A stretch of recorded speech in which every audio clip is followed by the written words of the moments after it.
Can you imagine a scenario where in 12 months' time, you are a full-time tattoo artist? You might be working in somebody else's shop, or you could have even opened your own shop, creating amazing tattoos on your customers. Well, it may not even be that far away. But the problem is, all beginners seem to make these same mistakes. They're all so avoidable, but for some reason, everybody neglects them. I've been in this industry over a decade, and every single one of my apprentices has made these mistakes as well. So if you've made any of them, don't worry, that's normal. By the end of this video, you will have the solutions to them and be well on your way to being a successful tattooist. So let's get straight into it with number one.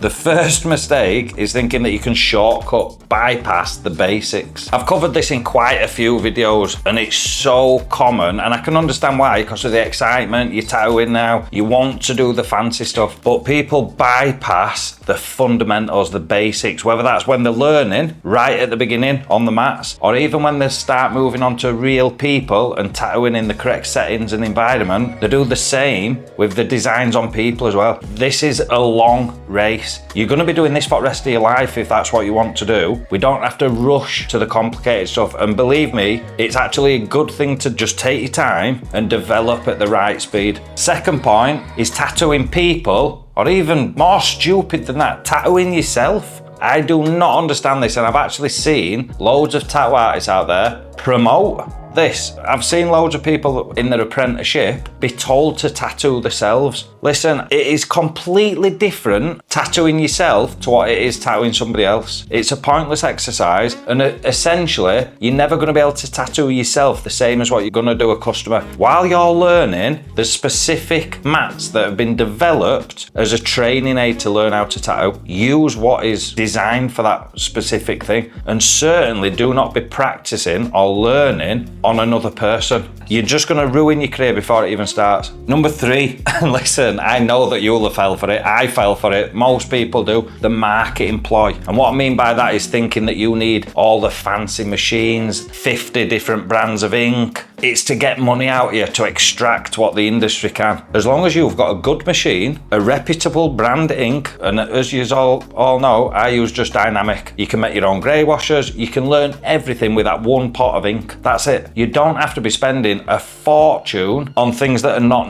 really necessary or going to help you to learn. What I would say, if you're wanting to spend your money anywhere, get the good quality mats. Number four, people of all levels, whether you're just beginning or even been doing it for 10 years, neglect contrast. I've got full videos actually explaining this because it is that important. But if you're just early on and you're learning, let's learn in the right way from day one. As the tattoo heals, the darks are not as dark as when they were first done. The light areas are not as light, so it kind of merges everything together. We've got to increase and exaggerate that contrast on the day that we do the tattoo. It is such a simple and easy fix that people overlook or just don't do at all. You've got to start thinking, how can I increase that contrast slightly, knowing that once it heals, it's going to be closer together. Quick interruption. I know that everybody watching this, you will have made one of these mistakes. Let me know in comments which one that you've made. Don't be shy or embarrassed. Let's have a bit of a piss take about it. You might have made all of them, let's be honest. Number five, people make this mistake all the time, especially on YouTube, thinking that you can just learn things in any order. All right, that's not how we learn as human beings. The most productive way of doing it in the shortest time possible is learning the right things at the right time. And having that structure in place allows you to see the progress that you make because you're doing things in a particular order. If you're just jumping around anywhere, how are you supposed to track that? Number six, jumping onto real customers far too early in your career. We need to spend a lot of time on mats, and a lot of people want to rush that process because they get half decent on mats and then they want to jump onto people. I totally understand the reasonings why and the excitement behind it and everything else, but you want to avoid that at all costs. Your first tattoo is the benchmark of your reputation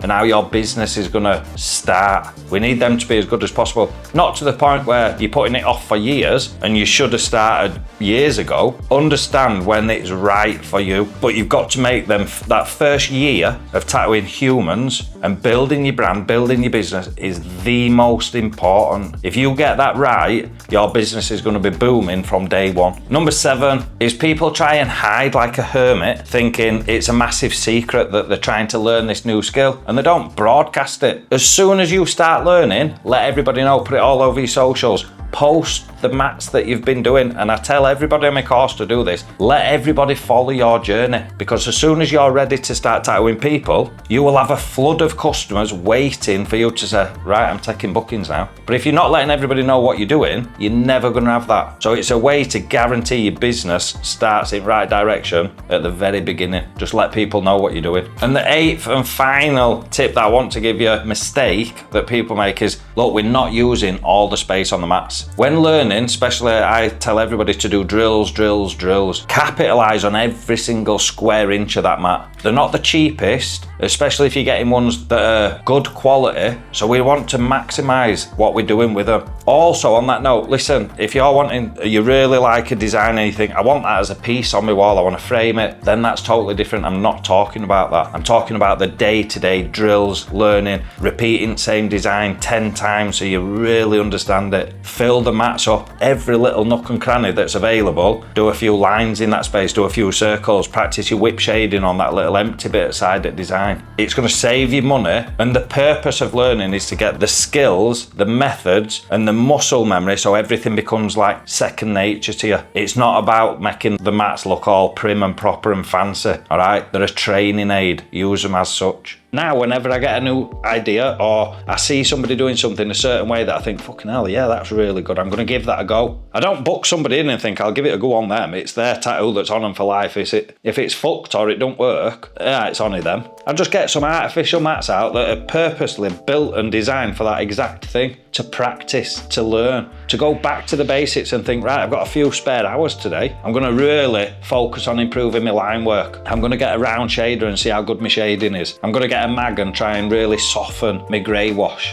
We should be always trying to improve. Practice mats, fake skin, whatever you want to call it, is not just aimed at people learning how to tattoo from scratch. Don't matter whether you've been tattooing 10 years, 15 years, 20 years, we can always improve. I look at my work and I need to improve my line work. My shading could be loads better. In fact, every aspect of the tattoo game, for me, I know I could be better at. So I'm going to practice it on mats. Don't have an ego that's stopping you, preventing you from getting better. Get on the mats at every opportunity that you get and try and further develop your skills. If you're struggling with fundamentals, listen, whether you're just getting into tattooing, or we've got people on course that's been in game for years, don't matter what level you're at or where you're at or how long you've been doing it, go check out in the description, there's a link to Fundamentals course. It's $27, it's 39 lessons, it's fucking jam-packed of information. It'll take you from never holding a machine to doing some pretty cool designs, to be fair. So I'll see you in there. I've got another video with 7 common mistakes that people make later on in the career. So if you want to watch that, check it out, it's on channel. As always, give it a thumbs up and I'm going to give you mine. If you've been on channel a few times, you know what's coming. I'll see you in the next one.